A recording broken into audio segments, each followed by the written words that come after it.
Angelicus and its Sperb. Okay, well, welcome to our 52nd episode of Sperb Herbs. I'm just amazed I got over 10, so I'm just shocked every time I read that number. Today we are going to be doing a world herb. You know, originally I had set up Sperb Herbs to have 3 different podcasts. One was Chinese herbology, one was Chinese formulas, and one was world herbs.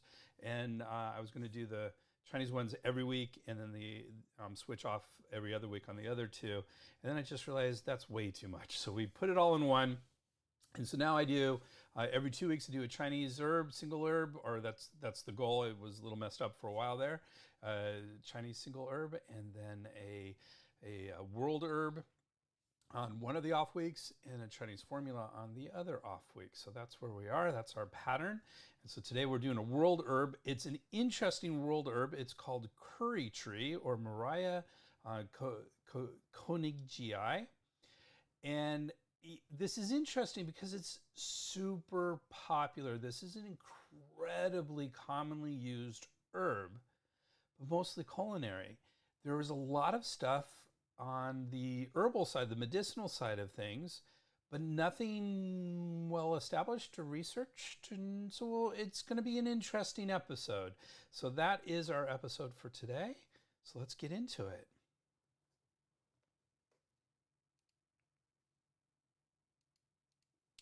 So as I said, this episode will be looking at another world herb, curry tree or Murraya koenigii. The leaves are used in both Indian cooking and Ayurvedic medicine, and we will be covering all the usual aspects of this plant, including its uses, history, and any concerns. And as usual, we will be exploring something a little different. It's kind of hard to avoid talking about Indian cooking when the name of the herb includes curry, so we won't avoid it. We will talk about curries. Please join us for today's, dare I say, interesting episode. Before we get going, I would like to talk to you about today's deal. And what it is, it's a deal on one of my absolute favorite courses that I've ever given. It's amazing. It's called Why Not How Herbs Work. And it's a special course for those of us who have asked, why do herbs even help us? In other words, why do they have any effect on humans at all? And it's sort of this strange mixture of philosophy and science and history. It's just great. So we explore some really interesting territory in this course, including philosophy, talking about holism, reductionism, ecology with Gaia theory, evolution, including the concepts of coherent coupling and plant-human coalitions, and explain why herbs may do different things at different doses, including which is called hormesis and xenohormesis. And we'll discuss the implications of each of these on current herb research and usage.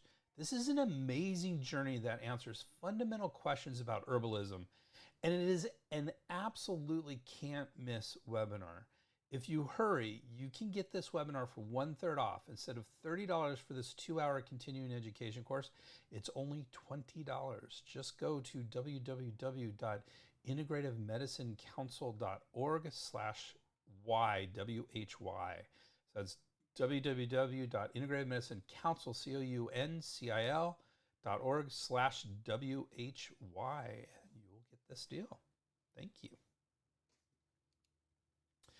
So let's talk. I told you we weren't going to avoid it. So let's talk about curry. It's kind of hard to avoid when it's called curry leaf. So, I will occasionally dabble into Wikipedia, even though it's not the most scientifically correct. It usually is a good starting place and can send me off to places. So, but here it's pretty solid. I'm just going to talk a little bit according to Wikipedia. This is just definitional. A curry is a dish with a sauce seasoned with spices, mainly associated with South Asian cuisine. In southern India, leaves from the curry tree may be included. By the way, that was in the listing for curry. In general, it wasn't a thing for curry tree. That's what we're talking about too. When we're talking about curry tree leaves is what we're talking about today. So it's right there in the definition of curry. There are many varieties of curry. The choice of spices for each dish in traditional cuisine depends on regional cultural tradition and personal preferences. Such dishes have names that refer to their ingredients, spicing, and cooking methods. Outside the Indian subcontinent, a curry is a dish from Southeast Asia which uses coconut milk or spice pastes commonly eaten over rice. Curries may contain fish, meat, poultry, or shellfish, either alone or in combination with vegetables. Others are vegetarian. Dry curries are cooked using small amounts of liquid, which is allowed to evaporate, leaving the other ingredients coated with the spice mixture. Wet curries contain significant amounts of sauce or gravy based on broth, coconut cream or coconut milk, dairy cream or yogurt, or legume puree, sauteed crushed onion, or tomato puree. Curry powder, a commonly prepared mixture of spices marketed in the West, was first exported to Britain in the 18th century when Indian merchants sold a concoction of spices similar to garam masala to the British colonial government and army returning to Britain. And what we're going to do, we're going to talk a little bit about the history of curry, and we're going to find out how much of this history really is tied up with Britain's occupation with India. So probably without further ado, we're going to get into that. So Palak Patel has a wonderful small article on the history of curry, and I'll give you the actual web page for this in just a bit because there's a great. It's actually from the Culinary Institute and has a great recipe for beef vindaloo. So I'm gonna give it to you at the end so you can get that recipe. So it started with a specific mystery. This article started with a specific mystery she had as an Indian who never made or ate curry until she went to college and studied the history between India and Britain.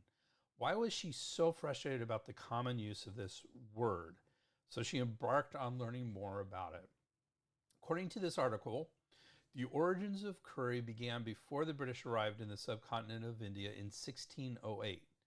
In fact, to understand the full history, you have to go further back in the colonization timeline to when the Portuguese arrived in India in 1498 and introduced chili. Then came the Dutch, then came the Dutch in 1605, followed by the French who arrived in South India in 1664, and the new classification of Indian food for non-Indians was defined. It evolved and transformed throughout time. Colonization not only played a critical role in transporting Indian food out of India, it reclassified classic dishes that took on their own cuisine. The Portuguese influence on curry has been the most lasting. The country's explorers introduced pepper and vinegar to create a quintessential Portuguese-inspired dish called vindaloo in Goa. The original vindaloo recipe has more than 20 types of peppers combined with pork, and the black pepper was mixed with tamarind water. When the coveted black gold, that's the black pepper, was exported out of India, the Portuguese began to use red chilies instead of black pepper because they were more affordable. It's also believed that the word curry comes from a word from the South Indian state of Tamil and means to blacken with spices. The introduction of pepper into Indian cuisine was coupled with another significant moment in India's history: Queen Elizabeth's establishment of the British East India Company to counter the expansion of the Portuguese and Dutch companies. At the height of this, there were about 250,000 members of the British Army residing in India, and after the 1857 Great Indian Mutiny, British bureaucrats came to India to live of their own will and were identified as nabobs. Their love for Indian food, access to spices, and an adaptation of local dishes altered to fit their palates, gave birth to the modern-style curry dishes that we know today. Kajiri, a popular British egg dish of rice and smoked salmon, turned into a vegetarian dish made with lentils and rice called kichari. Mulligatawny, a Tamil word meaning pepper water, was originally used to cure digestion issues and then adopted by Indian cooks for a soup with vegetables and spices for the British. These were some of the trademark dishes that were served at elegant dinner parties. As the nabobs moved around India, they took their cooks with them and spread the Indian-inspired dishes fit for British flavor profiles. This is how curry cuisine evolved. As the nabobs completed their posts in India and moved back to Britain, they brought this cuisine back. After the coronation of Queen Victoria, India sent a servant to the Queen as a gift, which influenced her apparent love for curry. A fascination with mimicking what the Queen ate led to the explosion of Indian food across Britain. In the late 1700s, the first Indian restaurant opened in Britain called Hindustani Coffee House to appease expats that returned from India. So that's sort of a history of curry. So we think of curry as being an Indian dish, but it really is sort of this combination of Indian and Britain influences, and it's very interesting. It's much more modern than I really thought before I embarked on this little inquiry. So that recipe of beef vindaloo, that's on the website with this article. So if you want to read the article in its entirety, and that website is www.ice.edu /blog/beef-curry. So www.ice.edu/blog/beef-curry, CURRY. So continuing our conversation about curry, according to Agarwal and Yost in their book, Healing Spices, How to Use 50 Everyday and Exotic Spices to Boost Health and Beat Disease, curry leaf has a lot to do with curry dishes. This is their quote. The wonderfully fragrant tangerine-like flavor of the curry leaf is as common in South Indian curries as bay leaf is in American stews. The curry tree, a member of the citrus family that grows in the backyards and the back country throughout India, produces a leaf with a flavor that's half lemon and half tangerine. That flavor adds zest not only to the cuisines of India and Sri Lanka, but also to the cuisines of Burma, Malaysia, and Singapore. And it's an essential spice not only in curries, but also in dals, lentil stews, samosas, deep-fried appetizers, usually vegetarian, sambars, chowder-like broths, chutneys, and breads. It's also an ingredient in South Indian curry powder that we just mentioned. Agarwal and Yost continue to discuss the many use. Where are we doing? Yep, we're good. Sorry, I just got a little confused there. Okay. Continue to discuss the use of curry leaves in the kitchen. And here's a quote from them again. Use curry leaves as they're used in Indian cooking, sauteed in sizzling oil at the beginning of cooking. They'll splatter, so cover the pan.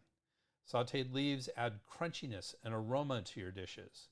In South Indian cooking, fresh curry leaves are most often paired with mustard seed. Fresh curry leaf adds a deeply fragrant and distinctive flavor to food, which is mostly lost when the spice is dried. If you're using dried curry leaves, add a handful to get the same flavor you'd get from one fresh leaf. Here are more ways to add more curry leaf to your diet. So these are kitchen uses of curry leaf. Add fresh curry leaves to salads and salad dressing. Interesting. Add them to seafood or meat stews. Try them in chili. Add a few fresh leaves to chicken soup, or ladle the soup and add a fresh leaf to each bowl of soup. Use it instead of bay leaf for a change of pace and taste. The citrus-like flavor of curry leaf makes it a natural for marinades. And finally, add a curry leaf or two to pickling recipes. Interesting. Use it for pickling. Interesting. So lots of different possible uses for it on a daily basis. And we're going to find out as we get into the medicinal uses. Some of them, they say, eat it every day. That's one of the things for sugar control, for diabetes. So it's nice to have a lot of options where we can throw that into our foods if we're going to do that. So with this as background, we should be prepared to start our discussion on the medicinal uses of curry leaves. So let's talk about the curry tree. The species, as we mentioned, is Murraya koenigii, also commonly called Murraya koenigii, and its family is Rutaceae. So there's actually a lot of synonym species. And Murraya koenigii is the most appropriate and proper species for this, but there's a lot of synonyms. There's like 10 or 15 that were listed under Wikipedia. But the one that kind of popped up more often than not was this Bergera koenigii. That's the one I mentioned here. And as I mentioned, the family is Rutaceae. So we're going to talk about that family as we always do in just a minute. The medicinal part are the leaves. Almost everything said the leaves are where the medicine is. However, one source, which actually was an interesting source, it had a lot of very interesting information, in-depth information that was hard to find elsewhere. And this was from D'Souza.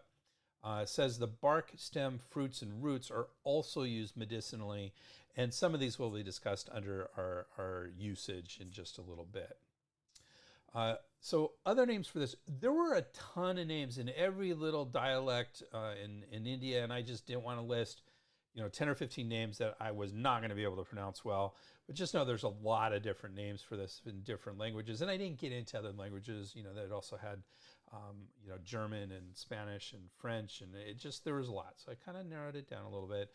So the ones that we might hear, sweet neem and mitha. Mitha means sweet, so that's just the same thing, sweet neem. If you're familiar with neem, neem is actually a really popular and important Ayurvedic herb. This is not that herb.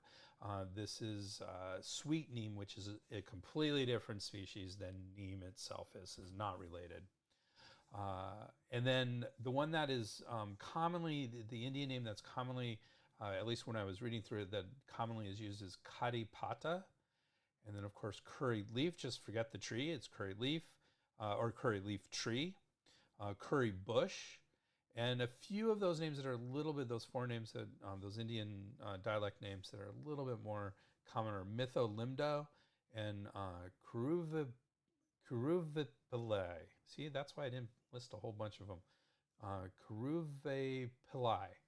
So that's Kuruvepillai. I think that's probably what it is, something along those lines. Its leaves are used in many dishes in India, Sri Lanka, and neighboring countries, often in curries, as we just mentioned. All right, let's take a little detour into that Rutaceae family that we were talking about, commonly known as the rue or citrus family of flowering plants. So now we know why it may have some tangerine and lemon type flavors, is because it's actually part of the citrus family. Species of the family generally have flowers that divide into 4 or 5 parts, usually with strong scents, and they range in form and size from herbs to shrubs and large trees. And this tends towards the larger trees. The citrus genus is the most economically important genus in this family and includes lemons, orange, grapefruit, and limes. Sichuan peppers are also in this family of the genus Xanthoxylum. Several plants are also used in the perfume industry. By the way, we have in Chinese herbs several medicinal herbs in that Xanthoxylum genus as well. So they're medicinal and spices as well. The fruit of this family are variable, include berries, drupes, hesperidia, samaras, capsules, and follicles. So that's a brief overview of the family, the Rutaceae family. Going back to the curry tree, to taste, normally in Chinese medicine we talk about taste. Here it's just the literal taste. Curry leaves are slightly bitter in taste, pungent in smell, and weakly acidic. And this is from one of the review articles that we use in this podcast. Agarwal and Yost, that's the big quotes that I just did, the 50 spices, say it has a wonderfully fragrant tangerine-like flavor. See, I've never, I'm sure I eat curries. I love Indian food, so I'm sure I eat curries. I'm sure I've had some curry leaf, but never alone. So I'm really curious to kind of taste that flavor myself.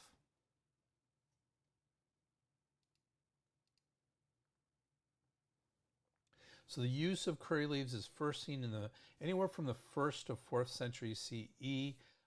That was actually a quote from an article that it's a scientific article, it was published, not in a great journal, but the English was really rough. And so I had another article that said something about the 4th century.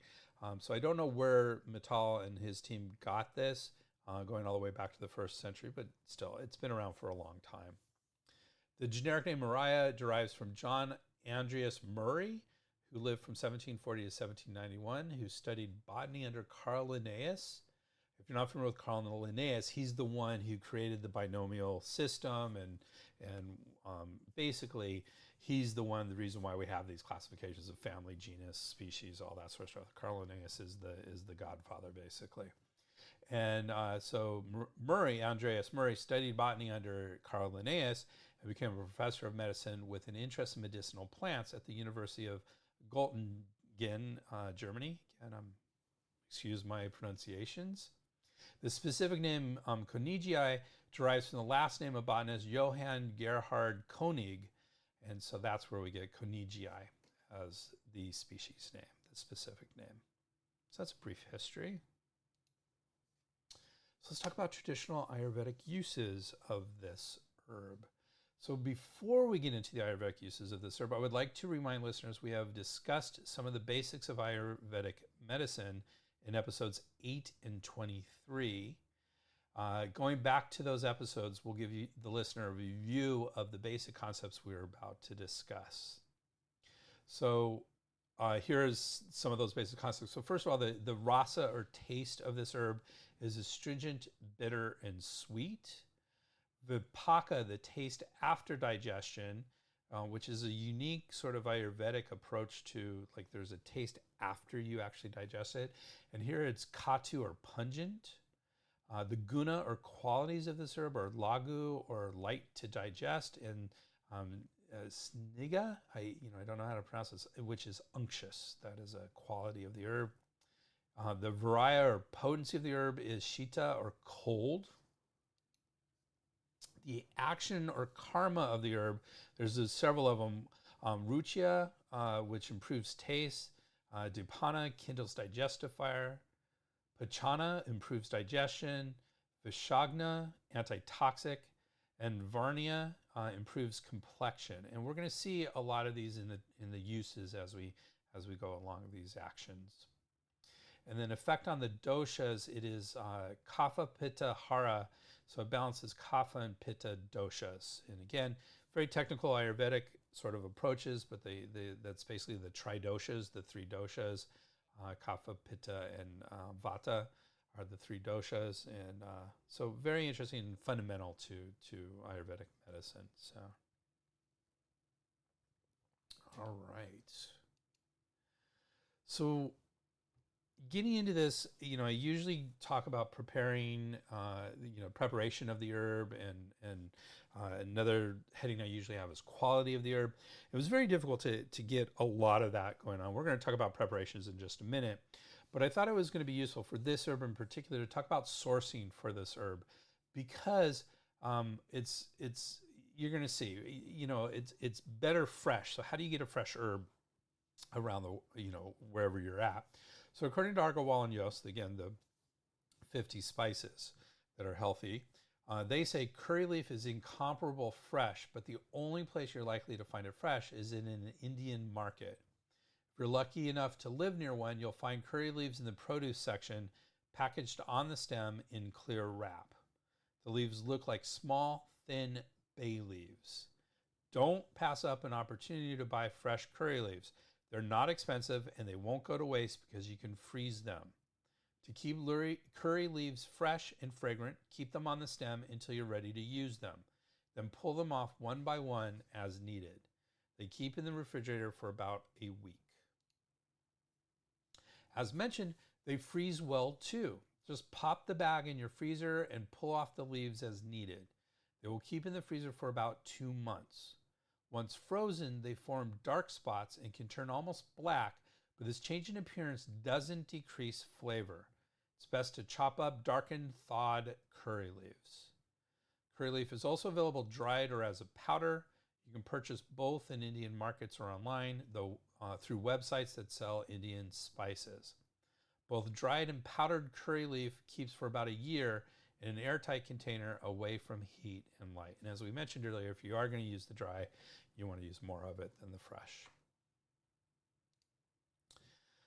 Here's a Interesting website to find and grow your own curry tree. So if you want to try growing it yourself, the website is pinchofseeds.com slash buying dash a dash curry dash leaf dash plant. So buying a curry leaf plant, but with dashes between every word. That's the website. So pinchofseeds.com slash buying a curry leaf plant with dashes between every word. From reading this article, it doesn't appear to be the easiest tree to grow outside of its native environment. It's from India, so it likes heat, damp, and doesn't like cold. And it can take many years before getting large enough leaves to use for culinary or medicinal uses. But how wonderful would it be to have a constant source of this wonderful herb? Okay, so with that, let's actually get into the preparations and dosage, which appear to be closely aligned with specific medicinal uses of the curry leaf. Now, it was hard just to kind of get dosing on this, which is unusual. Usually when you have an herb, you determine doses. So I did find there was an article from Sharma that went into a whole bunch of uses and then the actual how you use the curry leaf. So we're going to do that. So for diarrhea, Sharma says a bunch of curry leaves can be ground up and the paste can be eaten or the juice of the leaves can be consumed. For gastrointestinal issues, make juice out of a bunch of curry leaves, add lime juice, and consume the mixture to cure indigestion. Alternatively, a paste made from the leaves can also be added to buttermilk and taken every morning on an empty stomach. So that's interesting. Hair care. Dry curry leaf powder mixed with oil can be applied to strengthen hair roots. And the paste from curry leaves can be applied in cases of gray hair. So there's an interesting one as well. Skincare. The juice or paste of the leaves can be applied to burns, cuts, bruises, skin irritations, and insect bites. So that was all from Sharma.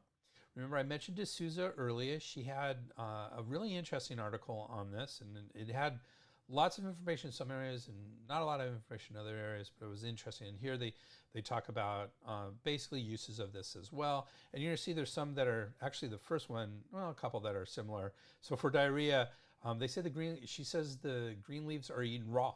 So just eat them raw. That's interesting for diarrhea. For morning sickness, curry leaves are used along with lime juice. For boils, make the leaves into a paste. For renal pain or kidney pain, juice the root of the curry tree. So now we have root use. For poisonous animal bite, the roots and bark can be used. It didn't explain how to prepare them, but again, we have the bark now, so we have another part of the tree being used. For vomiting, use an infusion of the leaves. So in other words, let the leaves, have some hot water, pour them over the leaves, and just let them infuse. For stomach upset, a paste taken with buttermilk on an empty stomach, so very similar to what Sharma said. In fact, the same as what Sharma said, or one of the choices Sharma mentioned. And here's an interesting one. For cataracts, fresh curry leaf juice can be used to prevent the development of cataracts. So that's an interesting one. I'm curious to how the juice tastes, with the flavor profile that we've been discussing. And then Sampath, another article, adds some more health benefits and preparations.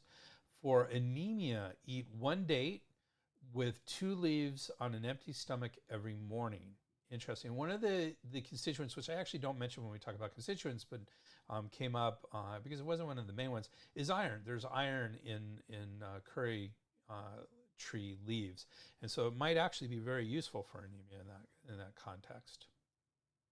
Oh, interesting. Someone said maybe as an eye drop for glaucoma.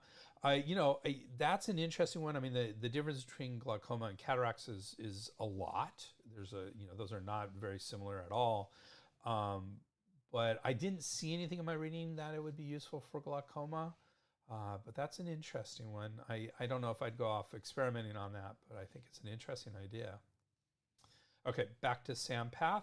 To protect the liver, heat 1 spoon of homemade ghee. Add the juice of a cup of curry leaves, some sugar, and freshly powdered black pepper. And that's to protect the liver. To help blood sugar levels, add curry leaves to every meal. There you go. Eat it all the time. Diarrhea, Gently crush some leaves into a ball the size of a berry and drink it with some buttermilk. Do this 2 or 3 times a day. So similar but slightly different from the other options for diarrhea. For for congestion in the chest or nose, take a spoon of powdered leaves and add honey to it. Make it a paste and eat this twice a day. Interesting. And finally, to help strengthen your hair and fight dandruff, add the juice of the leaves to 100 milliliters of coconut oil. 100 milliliters is about 4 ounces of coconut oil. Heat this oil till it turns blackish and apply it to your scalp regularly. There you go. Lots of hair care and skin issues. So that is preparations and dosages. Those are traditional uses for this and traditional preparations for the most part. And so gives us an overview of what we can do traditionally with this as well. As far as Chinese medical actions, looking through several texts and multiple Google searches, did not find any Chinese medical descriptions of curry leaves. This is the first herb I have not been able to find that in, by the way. And this is interesting given the widespread use of this herb and the fact that many, if not most, Ayurvedic herbs will make it into the Chinese pharmacopoeia, at least at some point. And so that's interesting that this was not there. Maybe the fact that this herb is used medicinally, but is primarily a culinary herb, may play a role in its missing from Chinese herbology. Just a little shocked. It's the first time, like I said, sometimes I've had to really search, but I've always been able to find something, and I just wasn't on this one. Combinations, other than some minor additions such as lime juice, sugar, and buttermilk, with one and ghee was one of them. With one exception, there were no major combinations with other herbs, at least medicinal herbs, discussed in any of the sources. And that one exception was what we just talked about, was adding black pepper with ghee and the juice of the leaves to help protect the liver, so for its hepatoprotective properties. Contents. So this has actually been very well studied. There's a lot of articles on the contents of this. One review of this herb by Balakrishnan discusses dozens of different bioactive and phytochemical compounds, including flavonoids, terpenoids, and polyphenols. I'll talk about this on the next slide a little bit. Also, if you're getting this as a continuing education, I made a handout for you that's available to you as well. Argawal and Yost say it includes antioxidants, beta-carotene, and vitamin C, which is why it's probably helpful for the eyes. And, quote, an elite team of antioxidants called carbazole alkaloids that are abundant only in curry leaf. So there you go. So lots of antioxidants. And antioxidant, as we get into the scientific uses of this herb, antioxidant is the one that keeps popping up. So very strong antioxidant. And here is a list. If you're listening, I'm not going to go through all these, but there's a list probably about 25 different constituents, bioactive compounds, and a lot of them, as happens with these, when they're unique to a particular herb, they will take on some of the words of the herb. So, for example, Murraya and Murraya zoline are two of these components, and we have koenigii. So it's bringing up Murrayanine. So there's all these herbs that are from the genus and species as well. And basically, when we look at these bioactive compounds, they have been shown.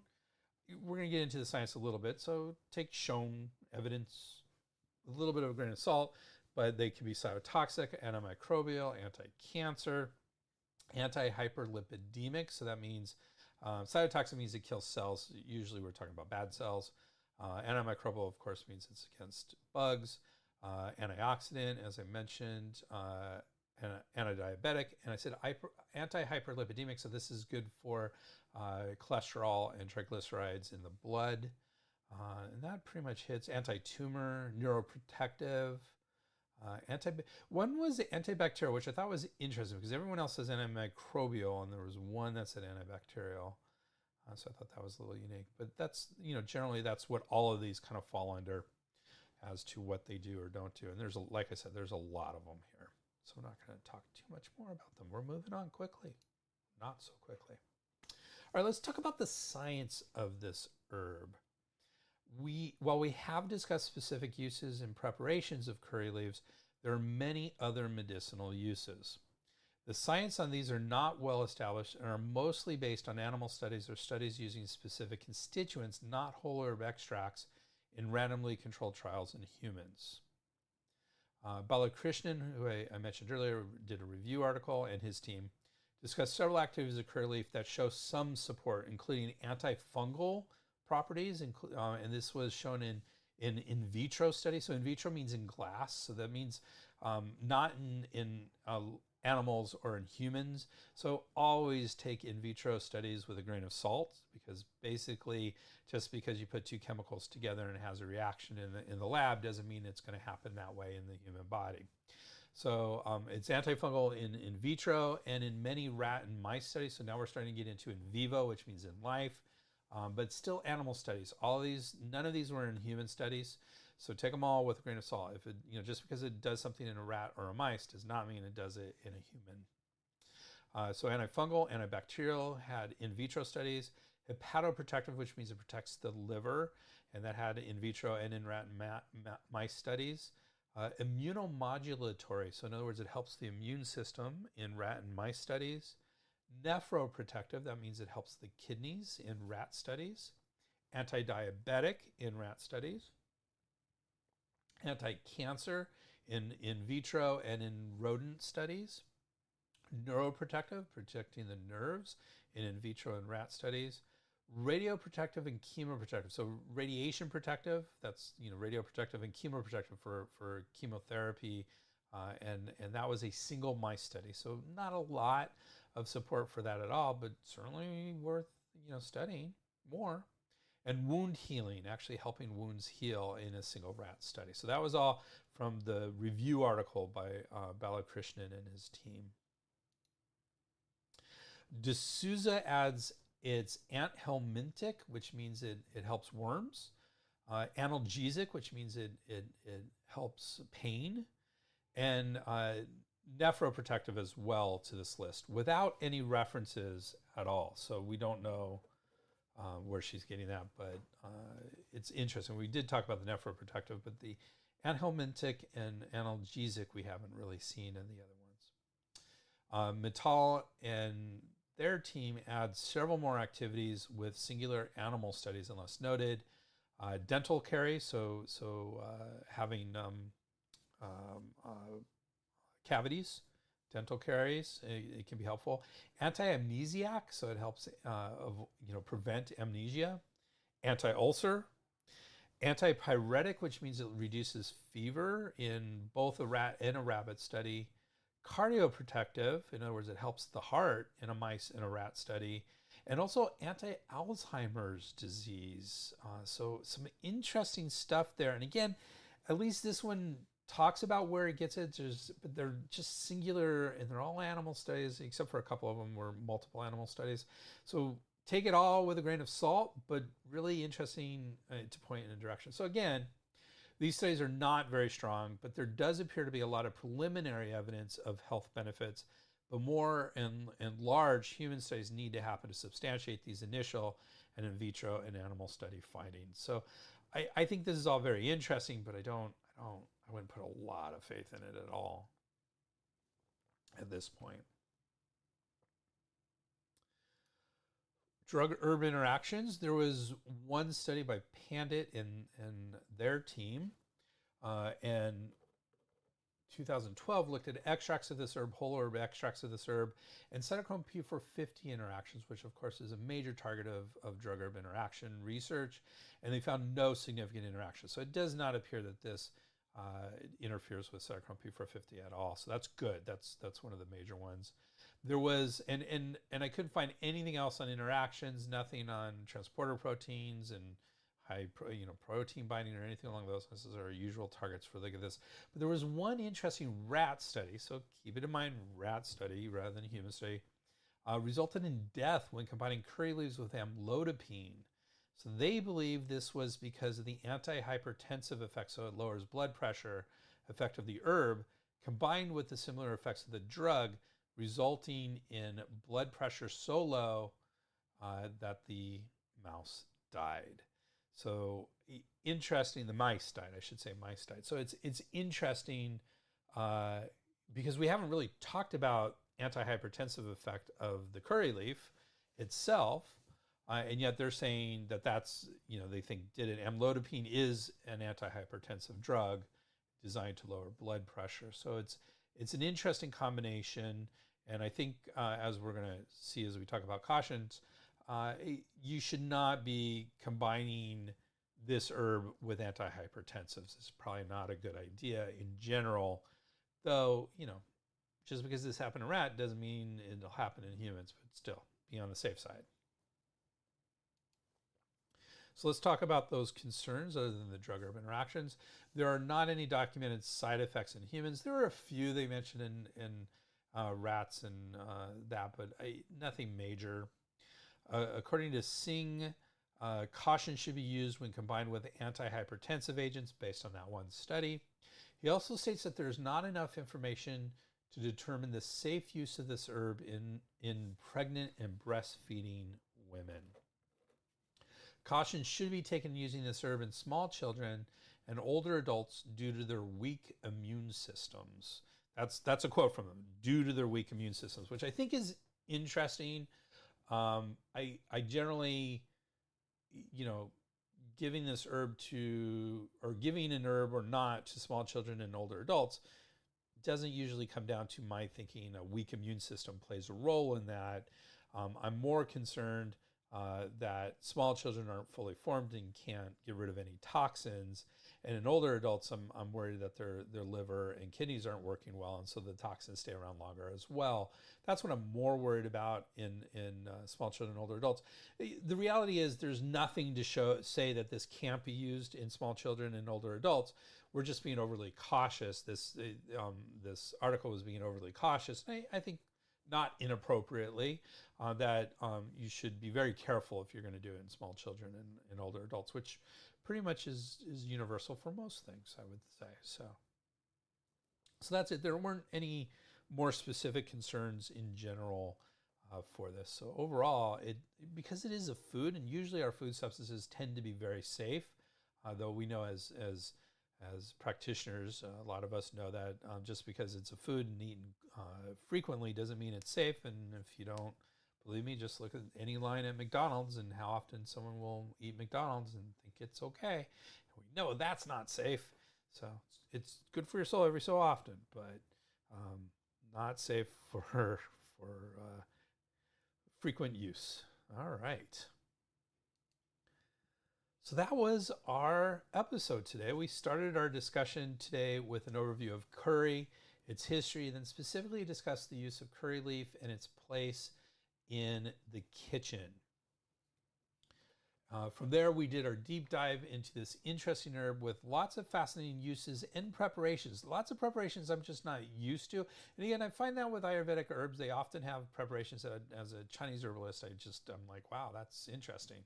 Lots of fascinating uses and preparations, but not a lot of substantial research. But who wouldn't want to add some curry deliciousness into their health routine? Overall, a very interesting herb with some potentially very useful effects. So, in our next episode, we will be looking at another Chinese herb, lian chow or forsythia fruit. This is a very important and commonly used herb in the clear heat and resolve toxicity category. It is frequently used to treat colds. Because of that, I will say, like, frequency-wise, like licorice is in most formulas. Licorice is very commonly used in Chinese medicine, but a lot of people aren't on formulas all the time. But colds, they'll fight colds, maybe once or twice a year.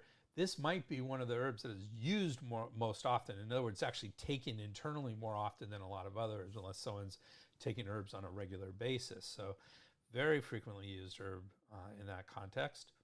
And as usual, we will be exploring something a little different.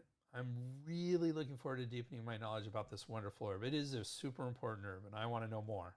So please join us, and don't forget to subscribe so you won't miss out on even one exciting episode. And that is our episode today. Thank you very much for listening. If you like this podcast, would you do us a humongous favor? Man, it would be humongous. Give us a 5-star rating in your favorite podcast app. We would really appreciate it, and we thank you in advance for that. And remember, you can get CEUs, Continuing Education Units, and National Certification Commission of Acupuncture and Oriental Medicine professional development activities at www.integrativemedicinecouncil.org. That's www.integrativemedicinecouncil.org. And you can always get in touch with me at Dr. Greg at sperbsherbs.com. That's SPERBS.com, or at our website, www.sperbsherbs.com. There were a lot of websites on this episode, so I apologize for that, but I'm always excited to get more information out there, so I won't hesitate to do that. And with that, we have our bibliography. It's a good size one today, and I appreciate you hanging out. Thank you. Sperb Herbs. The proceeding was presented by Dr. Greg Sperber. We would like to thank Janelle for all her support and everybody else who contributed to this program. Timothy Dobbins, Roger Campbell,